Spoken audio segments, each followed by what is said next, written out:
Hello YLWA fans, welcome to another YLWA vlog. It is me, the YLWA owner, Al, coming to you to talk to you not about the future, not about Grand Prix Zero, but about the present. And in this present, the future is now.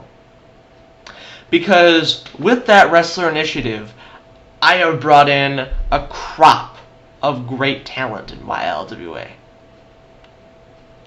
The first person you've already seen, the apex of excellence, Zach Anderson. I spoke with this guy, I saw how he is in the ring, just cool all around. Cool guy. Next person is Cody the Dragon Extreme. I was able to speak with the guy. I saw what he could do in the ring, which was insane.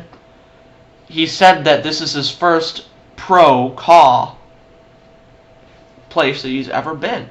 So this is his first call fed, which it's an honor, I guess. He's pretty inexperienced, he's a rookie, but I saw what he could do in the ring. He's been doing backyard wrestling.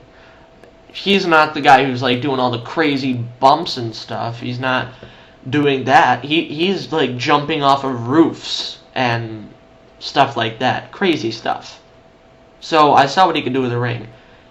I don't know. Maybe he could replace Travis Sparks as the next YLWA highlight reel. I don't know. Maybe. Possibly. And the third guy,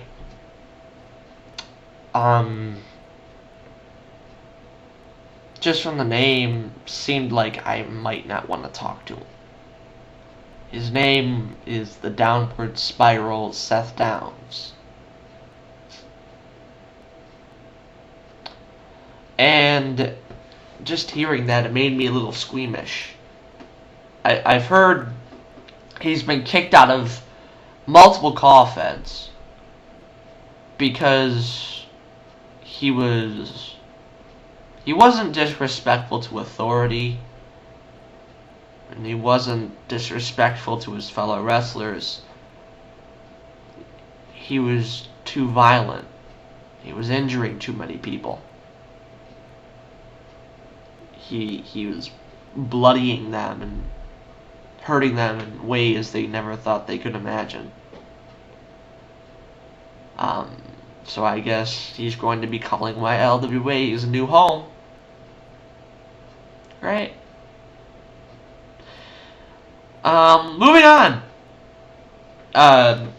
Yeah. Oh, yes, I forgot. Almost. The main event, I'm announcing the main event right here of the next CPV, the beginning of the end. Now, the reason why I'm announcing this is because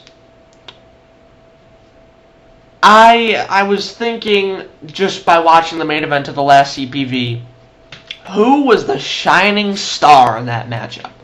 Who was the guy that was kicking multiple amounts of asses? And when I looked at that match, there was one person. This guy was the only other interim champion other than Denox. And he was champion in that match for between 10 and 15 minutes. And it was a 20-minute match. So, I'm officially naming the new #1 contender for the YLWA World title to be Omega Red. And it is going to be Omega Red versus Denox for the World Heavyweight Championship at the beginning of the end.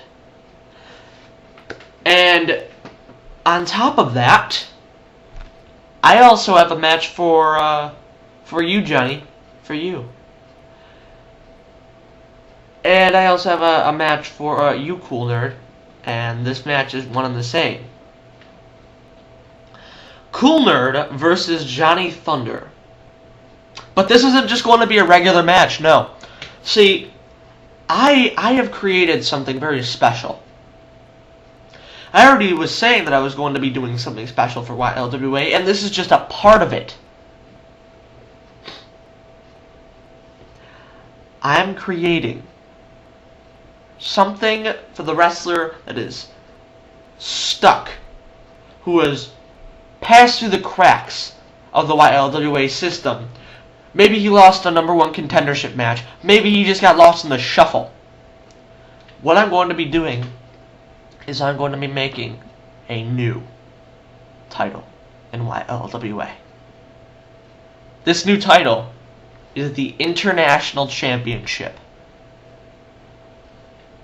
And the first match for the International Championship is going to be decided between Johnny Thunder and Cool Nerd. I cannot wait for that, folks. All that and much, much more at the next CPV. Now, moving on to some serious business, because this is something that I've been waiting to talk about for a little while now. Paul Roze. Let's talk history. Okay? We have some history between us. I was a huge fan of you, man. I really was. I want to see you become world champion. You were the next world champion in my eyes. So, one day, after a YLWA house show, you say that you want to change your gimmick. I say to you, that's fine, Paul. That's fine. That's absolutely fine. I'll brainstorm, I'll come up with some ideas, and I'll give you a call in a few days, okay? So, while I was brainstorming, I decided I would shoot him some emails, just to see what he thought of some of the ideas I've come up with so far. I didn't receive any responses, so I figured, okay, probably hasn't checked his email. Maybe he's busy, whatever. So, in a few days after that, I gave you a phone call. You weren't there, so I left a message. Called again the next day. You weren't there. Called again later that day. You weren't there. So, I was beginning to feel you didn't even want to speak to me, which was peculiar for someone like you, because me and you were buds. We were cool. So I get a call from AG Vito. He says that he already spoke with Paul Roze. He already spoke with you, and that you and him came up with a gimmick together. I say, that's great. What's the gimmick? He hangs up. Then I find out that you and Barry have been hanging out.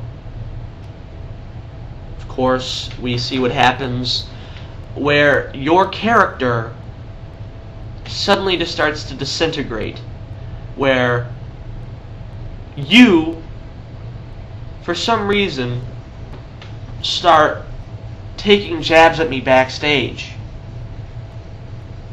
And then you start mocking me while you're wrestling.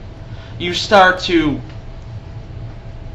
just drop your gimmick, which is weird because I never figured out what your other gimmick was.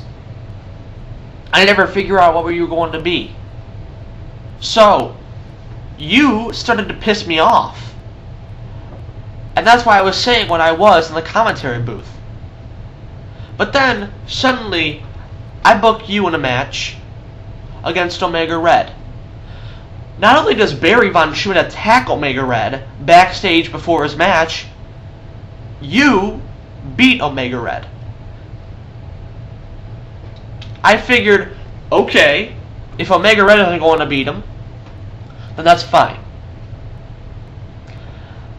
But you suddenly formed Fight. And now I absolutely hate you. It wasn't, you were pissing me off before, but now it has become hatred. Because you are not respectful to authority, And you are not respectful to the other YLWA wrestlers. Sure, you break the rules, but there are others in YLWA who do that too. You don't show any respect for your fellow wrestler.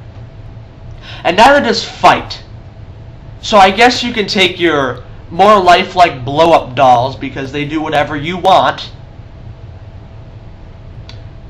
and you can shove it up your ass, because for the next couple of rushes and the CPV, you won't be there. You're not going to be there. Nope. You're going to take a leave of absence. And AG Vito, if you go behind my back one more time,